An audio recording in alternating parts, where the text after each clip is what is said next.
আরআরএম still নিবেদিত DBC নিউজের নিয়মিত আয়োজন সংবাদ সম্প্রসারণে সবাইকে স্বাগত জানাচ্ছি আমি ইশরাত জাহান। দিনের বাছাই করা সংবাদ এবং এর পর্যালোচনা নিয়ে সংবাদ সম্প্রসারণে আজ অতিথি হিসেবে অনলাইনে যুক্ত হয়েছেন টিভিএন 24 এর প্রধান সম্পাদক নাজমুল আশরাফ এবং ঢাকা বিশ্ববিদ্যালয়ের কলা অনুষদের ডিন অধ্যাপক ডক্টর এম সিদ্দিকুর রহমান খান। আপনাদের দুজনকে স্বাগত জানাচ্ছি সংবাদ সম্প্রসারণে। আজকে শুরু করতে চাই সশস্ত্র বাহিনী দিবসের সংবর্ধনা অনুষ্ঠানে প্রধান উপদেষ্টা গিয়েছেন, তারপরে বিএনপির অনেকে গিয়েছেন, বিএনপি চেয়ারপারসন খালেদা জিয়া গিয়েছেন। এগুলো নিয়ে কথা বলতে চাই। শুরুতেই যেটা জানতে চাই যে সশস্ত্র বাহিনী দিবসের সংবর্ধনা অনুষ্ঠানের প্রধান উপদেষ্টা বলেছেন যে বাংলাদেশ শান্তিপ্রিয় দেশ, কিন্তু বহিঃশত্রুর আগ্রাসন থেকে নিজেদের রক্ষায় সতর্ক থাকতে হবে। নাজমুল আশরাফ, আপনি যদি শুরু করেন আপনার পর্যবেক্ষণ দিয়ে। জি, ধন্যবাদ। সশস্ত্র বাহিনী দিবসের যে ঐতিহ্য আমরা সবসময় দেখে আসছি অনেক বছর ধরে, যে এই দিবসে বাংলাদেশের শীর্ষ যে দুই নেত্রী তাদের দেখা হয়, পাশাপাশি তারা বসেন, কখনো কথা বলেন, কখনো বলেন না, কখনো চাওয়াচাওয়ি হয়। অনেক বছর শুধু আমরা একজনকে যেতে দেখেছি, এখনো আবার একজনকে যেতে দেখলাম, কিন্তু প্রেক্ষিতটা পুরো পাল্টে গেছে, একদম বিপরীত হয়ে গেছে। যিনি বিগত বছরগুলোতে একা গেছেন, আরেকজন জেলে ছিলেন, এখন তিনি পলাতক, আর যিনি জেলে ছিলেন, অসুস্থ ছিলেন, তিনি এবার গেলেন। এই একটা নতুনত্ব আমরা এবারে সশস্ত্র বাহিনী দিবসে দেখলাম। এটার একটা রাজনৈতিক তাৎপর্য আছে, মানুষের মনেও এক ধরনের প্রভাব পড়ে, বিশেষ করে গণ অভ্যুত্থান পরবর্তী যে সময় এবং গত 16 বছর আওয়ামী লীগের শাসন নিয়ে প্রতিদিন প্রতিনিয়ত কথা হচ্ছে।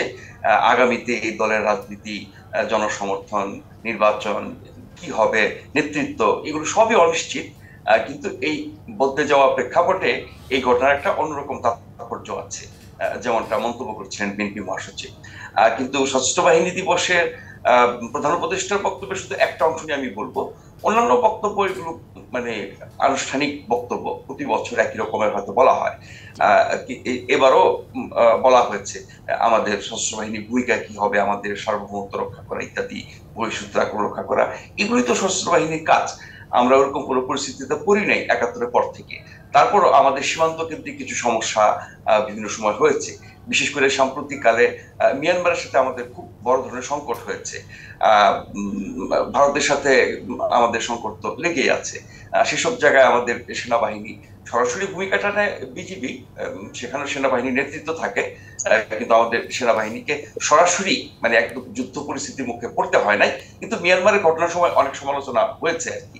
যাই হোক, আর সেনাবাহিনীর যে ভূমিকা অভ্যন্তরে, বিশেষ করে রাজনীতিতে জনগণের সংকটে, সেসব জায়গায় 90-এর পর থেকে আমরা সবসময় সেনাবাহিনীর ইতিবাচক ভূমিকা দেখেছি এবং চরম সংকটকালে সেনাবাহিনী জনগণের পাশে এসে দাঁড়িয়েছে এবং বড় বড় সংকট মোকাবেলায় বড় ভূমিকা রেখেছে।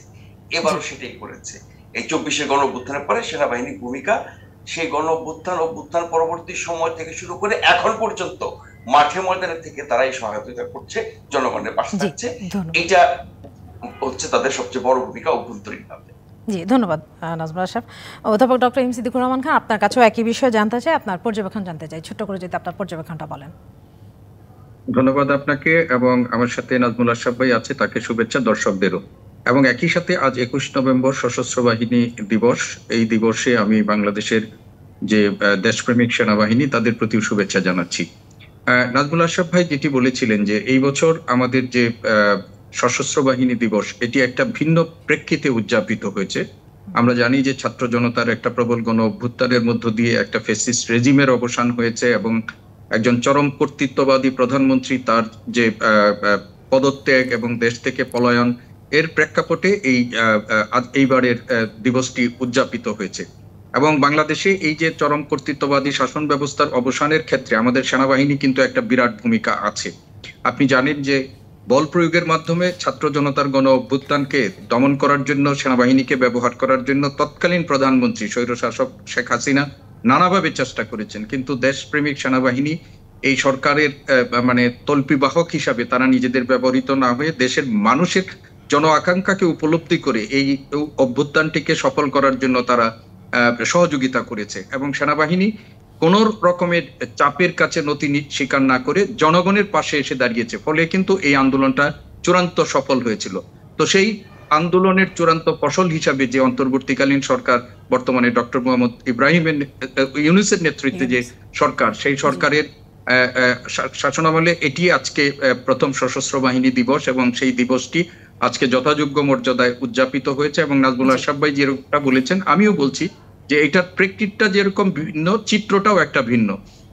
আজকে যারা বিএনপির নেতাকর্মী আছে তাদের জন্য এই দিনটি, বা তাদের যারা সমর্থক আছেন তাদের জন্য এই দিনটি বিশেষ দিন। কেননা দীর্ঘ এক যুগ পর আমরা জানি যে আজকে যিনি এই সেনাকুঞ্জে এই সংবর্ধনা অনুষ্ঠানে যিনি অংশগ্রহণ করেছেন, বেগম খালেদা জিয়া, বিএনপির চেয়ারপারসন এবং সাবেক প্রধানমন্ত্রী, তিনি গত এক যুগে এই অনুষ্ঠানে কোনোভাবেই অংশগ্রহণ করতে পারেননি, এবং তাকে সেখানে অংশগ্রহণের করতে কোনো সুযোগ দেওয়া হয়নি। শুধু তাই নয়, তার স্বামীর স্মৃতি বিজড়িত যে বাড়িটি, সেই বাড়ি থেকেও তাদেরকে বলতে গেলে এক কাপড়ে বের করে দেওয়া হয়েছিল।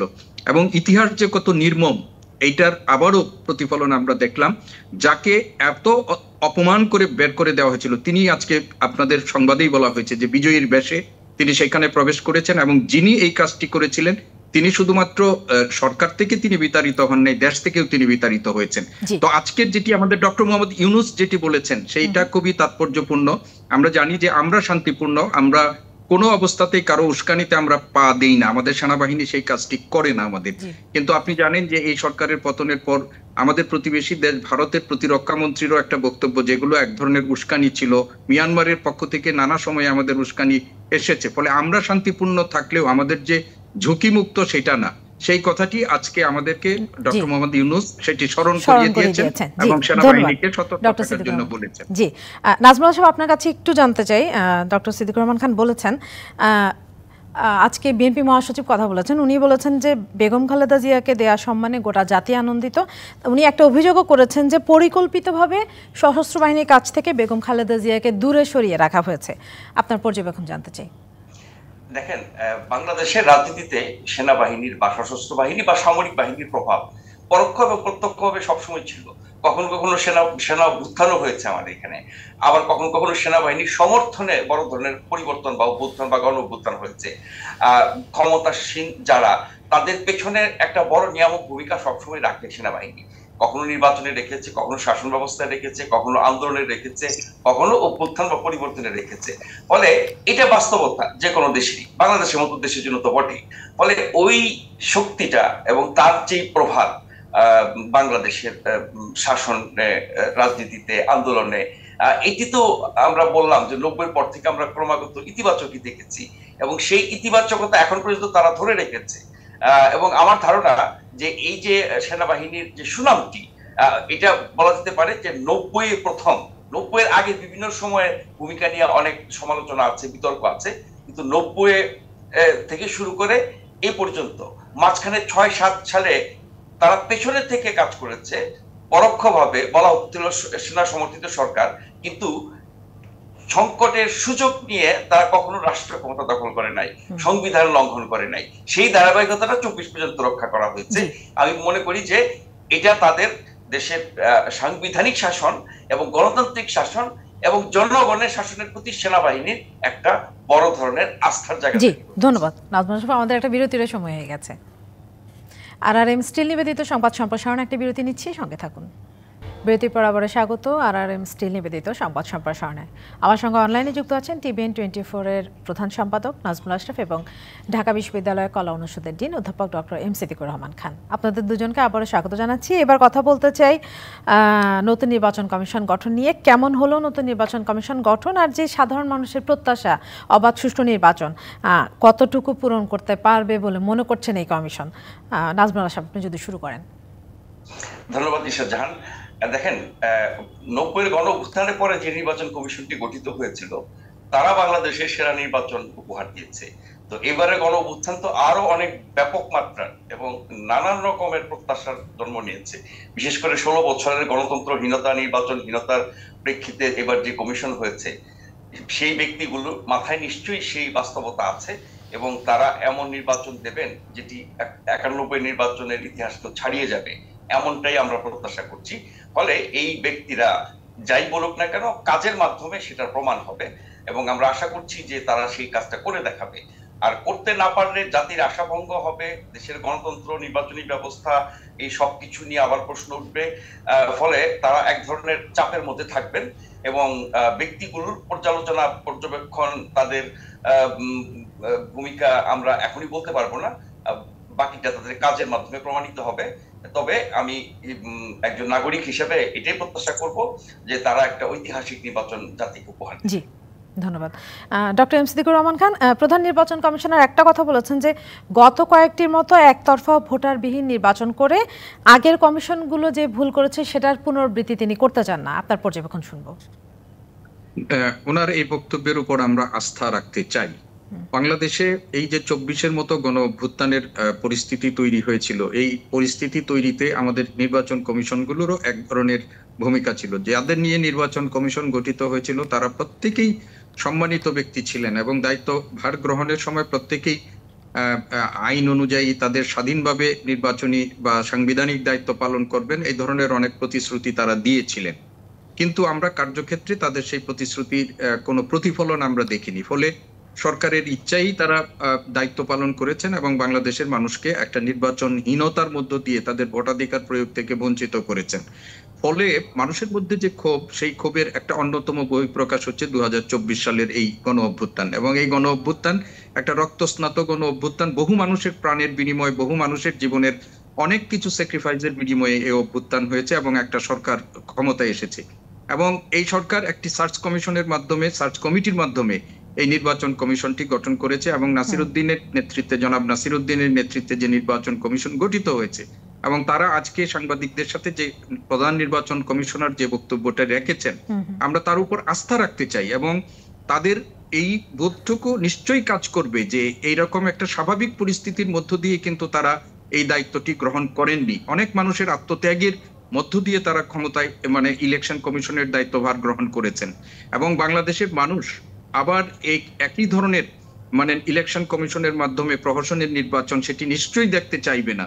আর আরেকটা জিনিস, তাদের কাজের ক্ষেত্রে এটি তাদের জন্য একটা বাড়তি সুবিধা হবে বলে আমরা মনে করি যে এখন যে অন্তর্বর্তীকালীন সরকার আছে সেটি কোনো রাজনৈতিক সরকার না। আমরা দেখি যে রাজনৈতিক সরকার যখন ক্ষমতায় থাকে কম বেশি ইলেকশন কমিশনকে প্রভাবিত করার জন্য তারা চেষ্টা করে। সেই আমাদের মহান মুক্তিযুদ্ধের পর প্রথম যে নির্বাচন 1973 সালে হয়েছিল, সেই নির্বাচন থেকে আমরা প্রত্যেকটা রাজনৈতিক দলের নেতৃত্বে যে নির্বাচন হয়েছে, সরকারের অধীনে যে নির্বাচন হয়েছে, সেগুলোর চরিত্র আমরা দেখেছি।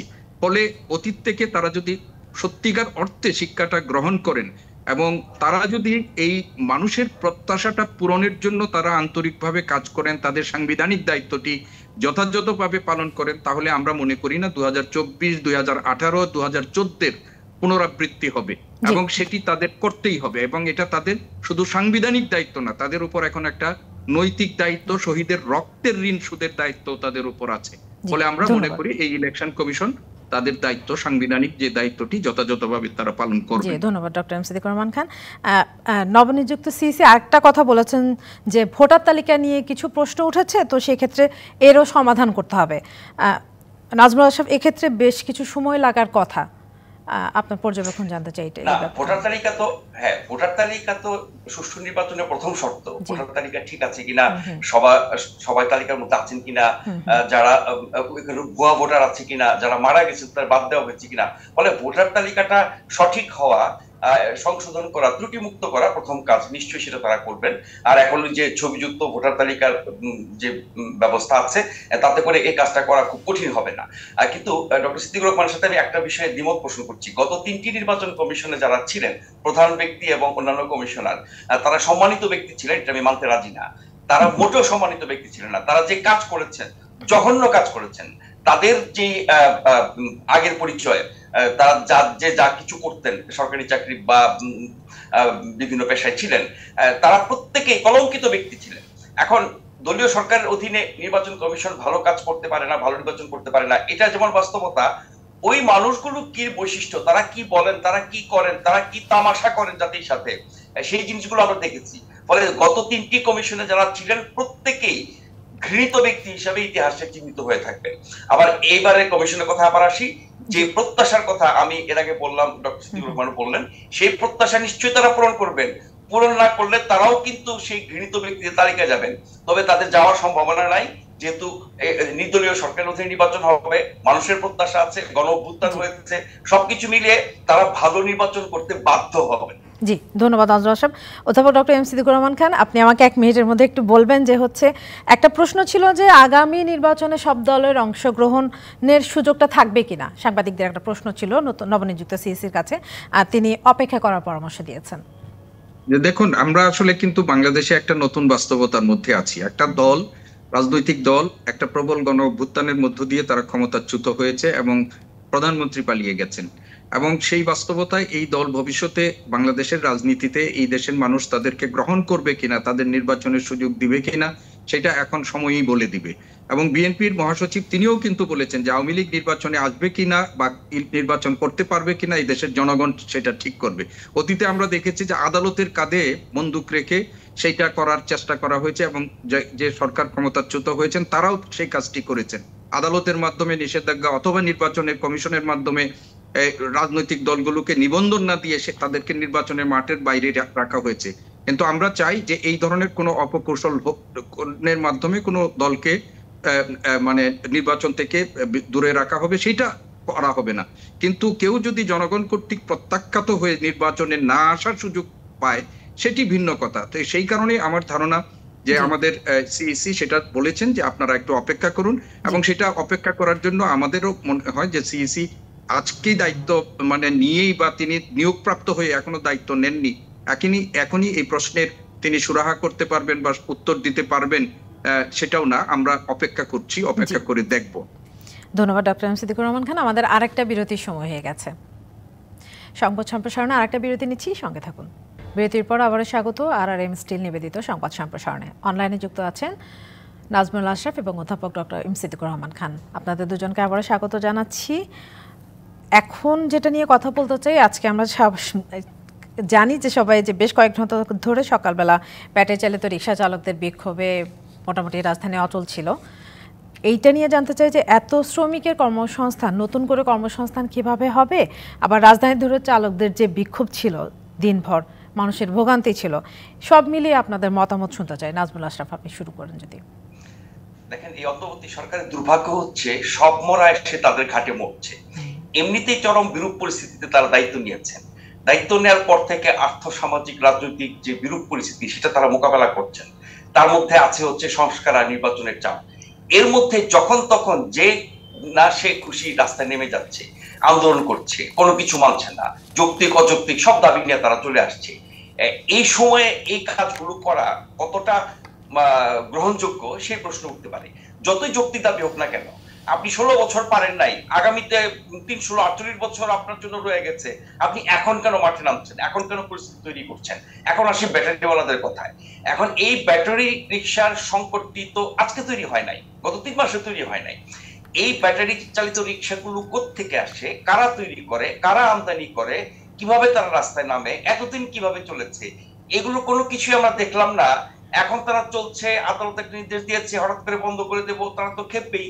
ফলে আপনি সমস্যার গোড়ায় যাবেন না, সমস্যা তৈরি করতে দেবেন, এবং সেই তৈরি এই সরকার করে নাই, বিগত সরকার করেছে। এবং এই 3 মাসে তারা নিশ্চিন্তে নির্ভয়ে কাজ করেছে। রাস্তাঘাটে চলা যেত না রিক্সার যন্ত্রণায়। বৈধ অবৈধ রিক্সা নিয়ে প্রশ্ন বহু বছর ধরে আছে। এখন ব্যাটারি চালিত রিক্সা যদি অনুমোদন না থাকে, যদি তারা এই যে চড়াই বিদ্যুৎ ব্যবহার করে থাকে, তারা যদি রাস্তায় যান চলাচলের ঝুঁকি তৈরি করে থাকে, যাত্রীদের নিরাপত্তার ঝুঁকি তৈরি করে থাকে, সেটি এতদিন কেন দেখা হলো না? আর এখন হঠাৎ করে বন্ধ করে ফেললে এতগুলো মানুষ এর সাথে যুক্ত হয়েছে, বিনিয়োগ করেছে, তাদের আয় রোজগারের ব্যাপার আছে, ফলে তারা একটু ক্ষুব্ধ হবেই। আর আন্দোলনের জন্য তো এখন সেরা পরিবেশ, যে কেউ মাঠে নামতে পারে, যে কোনো সময় নামতে পারে, যে কোনো দাবি নিয়ে নামতে পারে, কেউ তাদেরকে কিছু বলবে না।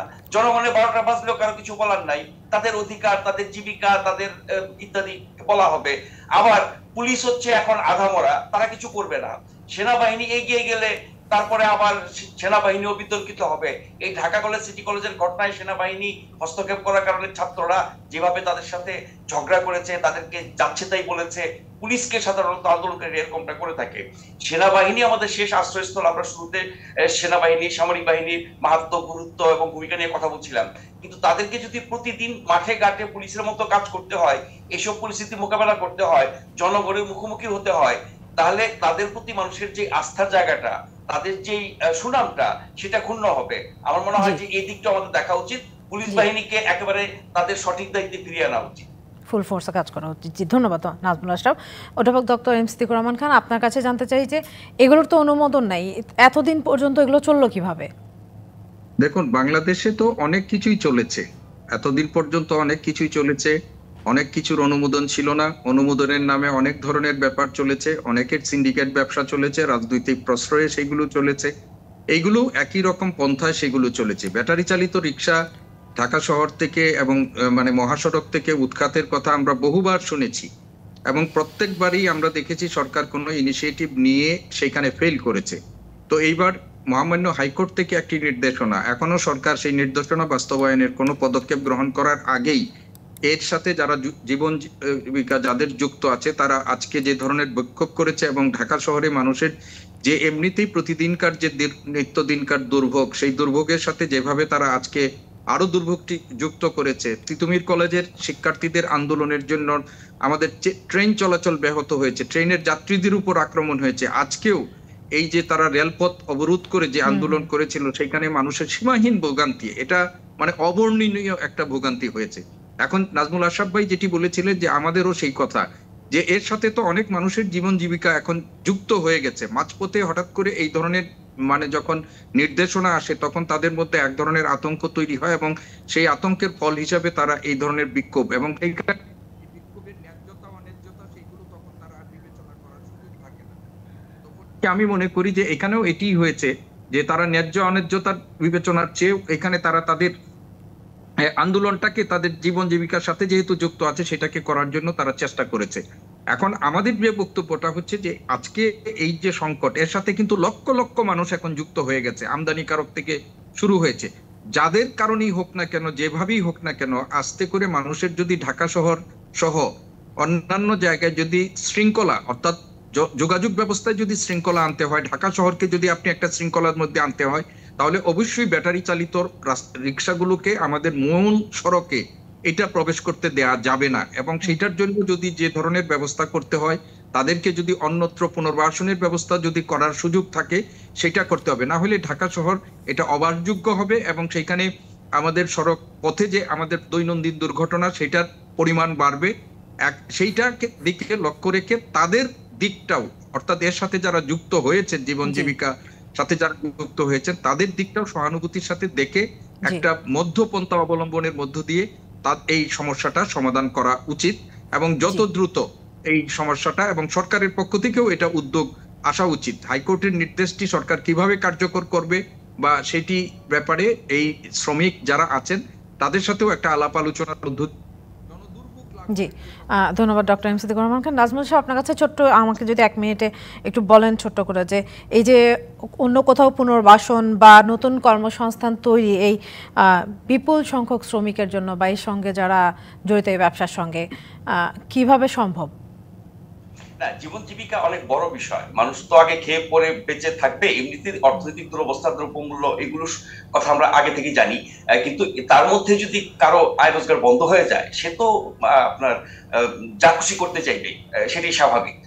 কিন্তু আমরা জীবন জীবিকা বা শ্রমজীবী বিকল্প কিছুর ব্যবস্থা করা। হ্যাঁ, না, এর আগেও কিন্তু এই যে রিক্সা ঢাকা শহরে চলে যে পরিমাণ, বৈধ এবং অবৈধ, মূল রাস্তায় আপনার যে বিশৃঙ্খলা তারা তৈরি করে, ফলে রিক্সা রাখা উচিত কি উচিত না, রিক্সা রাখলে পরে কতটা সীমিত হবে, অবৈধ রিক্সার বিরুদ্ধে কোনো ব্যবস্থা নেওয়া হয়? লক্ষ লক্ষ লক্ষ লক্ষ অবৈধ রিক্সা আছে, তার বিরুদ্ধে কোনো ব্যবস্থা নেওয়া হয় না। তাহলে অবৈধ কাজের বিরুদ্ধে ব্যবস্থা নিলে আপনি যখন মানবিক প্রশ্ন তুলবেন, তাহলে তো দেশে কোনো আইনের শাসন থাকবে না, কোনো শৃঙ্খলা থাকবে না। এই জায়গাটি আমার মনে হয় যে আমরা তৈরি করি সংকটটা, তারপরে গিয়ে যখন এটা সমাধান করতে যাই তখন মানবিকতার প্রশ্ন আসে। আইনের শাসন, শৃঙ্খলা, ন্যায় নীতি, এই বিষয়গুলোকে অবশ্যই আমাদের প্রাধান্য দিতে হবে। জি জি, অসংখ্য ধন্যবাদ নাজমুল সাহেব, ধন্যবাদ অধ্যাপক ডক্টর এম সিদ্দিকুর রহমান খান আজকে আমাদের সঙ্গে যোগ দেওয়ার জন্য। এই ছিল RRM স্টিল নিবেদিত সংবাদ সম্প্রসারণে। ডিবিসির সঙ্গে থাকুন।